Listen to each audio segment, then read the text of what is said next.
briefly, Naoise. Well, not too briefly anyway, but the probably biggest game of the weekend.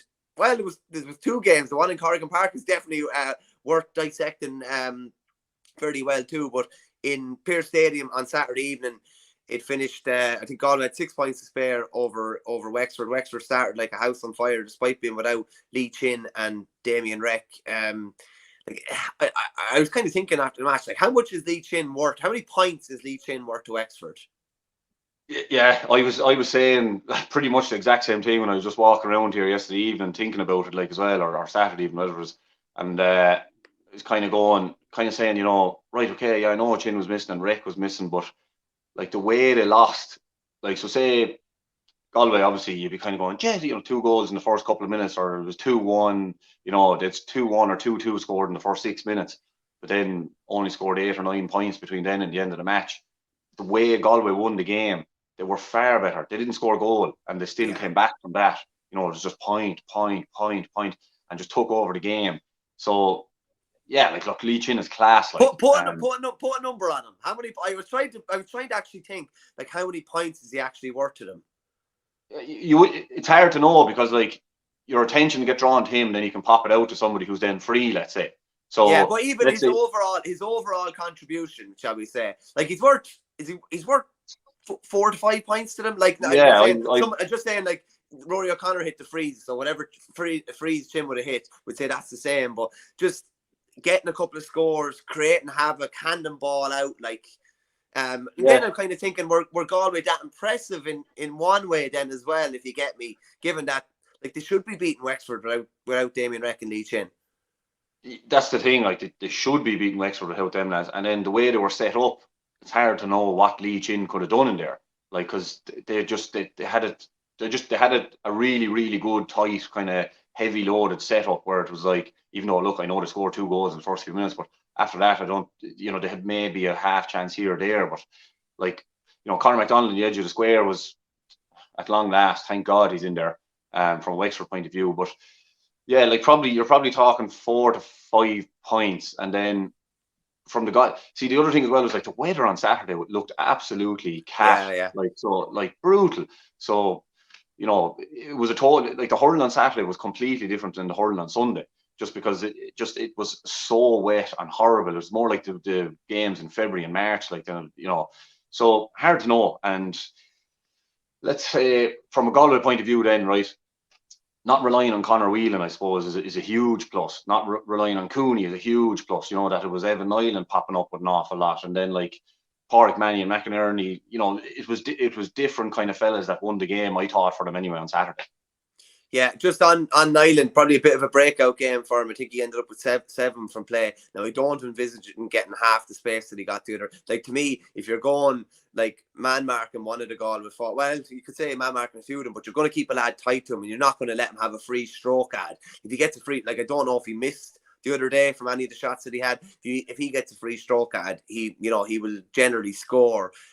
For him now, it's about kind of backing it up, because there's been previous performances where, you know, maybe he hits like 17 points or something like that, and then it's a patchy game the next day, and then maybe he's not starting the day after that. So I suppose the challenge for him is about backing it up. He's to back it up against Kilkenny kind of next weekend. So it's like, he'll get him and Galway get a fair test again next weekend too. Oh, big time. That should be a savage game in Nolan Park. Galway Kilkenny is always good anyway, but Nolan Park now would be class. The last time they played was one of the best that was one of the best games of the round robin. TJ gave one of the best performances in defeat that I've ever seen. I think Galway finished with 13 men, did they, the same day, still won, and still ended up not getting out of Leinster somehow. That was a fairly dramatic year. Yeah, that was brilliant. And Conor Whelan, remember that day as well, was unreal. And, like, this is the thing, like, right, so say you man mark Nyland now, right? Like, Concannon is too dangerous not to just ignore, and Conor Whelan then as well is too dangerous to ignore. And then, like, Cooney then all of a sudden pops up, and you're kind of going, geez, that there's all of a sudden now Galway have 4 or 5 lads that you have to tie down. Like, whereas it used to be, right, let's stop Joe Canning, and yeah, maybe the other lads will get 2 or 3 points, but who cares? Yeah, kind of thing. Whereas now it's like, oh no, actually, we have to stop him, and we definitely have to stop this lad, you know, because you can't, like you're saying there, you can't let Nyland be free. You definitely can't let Concannon be free, because he's one of them lads that, if he gets kind of 3 points in the first half, he could end up with 7 from play, and you're kind of going, and Conor Whelan the same, like, so that'll be a right game now next week. But I think Shefflin, you see, the thing is, like, if you're leaving that game there, right, win the first game. That's the most important thing. And as well as that, they hit as well as Waterford. This was like a team over the weekend. I know the weather was worse on Saturday, I suppose, but then you think you really need to be smarter with the ball. They hit some awful long range wides, like awful. These ones where you're kind of going, what are you even trying there? Why are you shooting? You know, kind of running towards the sideline and leaning back and just mad literally stuff, driving it. So they have a lot to improve on, but it's a good win to come out with. It looks like Shefflin has gone really hard after the sixth, having a really solid defense. Like the half back line is like, you're thinking Henry played him on the greatest teams of all time. They had one of these, you know, great half back lines that you just couldn't penetrate. They were an absolute launch pad. You couldn't break them down. And in Mannion, Dahi Burke at centre back and Joseph Cooney, and then maybe with Fintan Burke to come in, they've plenty of options there. Like, personally, if Fintan Burke is fit, I'd probably play him wing back, and I'd probably push Joseph Cooney up because I think it gives the team a bit of a better balance. Thought Grealish was very good in the corner. We've seen him, he's tigerish. We've seen that before. I thought McInerney, after the slip for the first goal, actually settled into the game really, really well.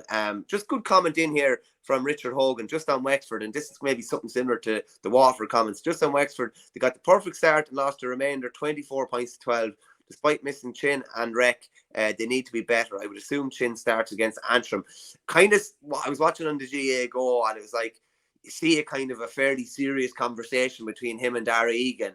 As kind of like, you know, I think he did something with his AC joint last Monday, which is a very sore dart now. Very, very sore dart. I was wearing rugby shoulder pads for a year after doing the AC joint. But he was obviously in the mix. But then you're kind of thinking, this game is probably gone away from us. We've Antrim coming to town the next day. We know they've got a point on the board as well. I think they've probably boxed Clever there if he's going to have a 20% chance of being more fit for this weekend. Yeah, because the thing with the AC joint, you play against a team like Galway. So, like, imagine throwing him in there on Burke or McInerney. Even a shove and he falls, you'd be gone for a month. Like, because I did it as well on my right shoulder, and I couldn't sleep on it for about 3 or 4 months. Like, it was absolute torture. But yeah, the thing is, so like the day when we were talking to Barry Hennessy, we was like, pick 3 teams from Munster, 3 teams from Leinster. I had said, obviously, look, Galway, Kilkenny, and then I said Dublin, just purely because Wexford have so many injuries. But then, there's actually a bit of a chance, like, that Antrim could come out of this, like, right? And because if Wexford play like they did there the other day, don't have Chin, don't have Rec, like, Antrim have as good a chance of getting some kind of result there as any team. So Wexford they're under pressure, and I know, like, they do have key lads injured, but in the group stages, the way it works out, every team is probably going to have to deal with that at some stage. So now this is things like they have to deal with it, because they kind of have to win this game against Antrim, like, and then hopefully fixtures work out for them, and it'll come down to, right, will we beat Dublin or not, like. So yeah, I think, once you kind of realise the way the game is going, there was no point in putting in Lee Chin there. Like, I know you want to win every game and all that, but you have to be smart. Like, there's always for this now, there's a game next week that now we have to win. And even like the AC joint, you talk about getting a tap on it, like even trying to lift up their hand to control the ball and stuff, and even trying to lift it up to jump. Like, it's anyone that's done it will know, like, it's torture. But they weren't good enough. They started like a house on fire, but then after that, they weren't great. They were outfought, outperformed, out everything, like, really. Yeah, Conor McDonald's penalty was a bit of a lifeline. I was surprised he hit it, being honest with you. Rory O'Connor was hitting the freeze. I no disrespect to Conor. I think he's a brilliant player and he's a brilliant paw. I've never really liked him standing over a place ball, being honest with you. I just don't think it looks that fluid. I probably would have had Rory O'Connor hitting it. Obviously, there was the elephant in the room was Mark Fanning would have been hitting it, but I believe he's not on the Wexford panel anymore from recent weeks, and James Lawler made his debut the other weekend. So that's it's probably not something they'd really prepared for in one respect as well, Yeah, and there was a few poorly hit penalties this weekend actually as well. Like, so I would have banked on Galan scoring. I would have banked on Oh Galan yeah, scoring yeah. yesterday. Yeah. But it's gas the way people are kind of doing the penalties now, like where it's nearly like the kind of soccer walk up.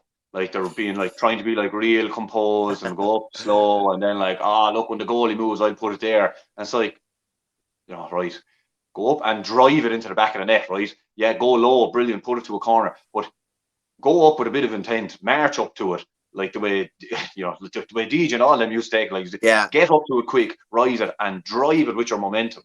Like the kind of going up, and that's great on a real hot sunny day, like, and when the ball is perfect, the grass is perfect, and all that, but just get up and smash it into the goal, and then when it's wet like that, bounce it low, and because I don't even know, like, Wexford goalie didn't even move, like he kind of was standing, so he's right-handed, so that it went to his left shoulder. Where exactly, like he could have nearly caught it, like, sorry, Galway goalie. So it was just it wasn't a great penalty, and that was at a really kind of key time where if they had scored that goal, you would have actually kind of probably put serious consideration into putting on Chin then, because you're kind of going, right, this could be a change of momentum here. If he came on and won a free and got a couple of points, this could turn the game for us. But then when they missed, you're kind of going, and you could nearly kind of feel it and hear it, and then going the usna, as they say. What's that? Aside. So that was they needed that goal. Which I have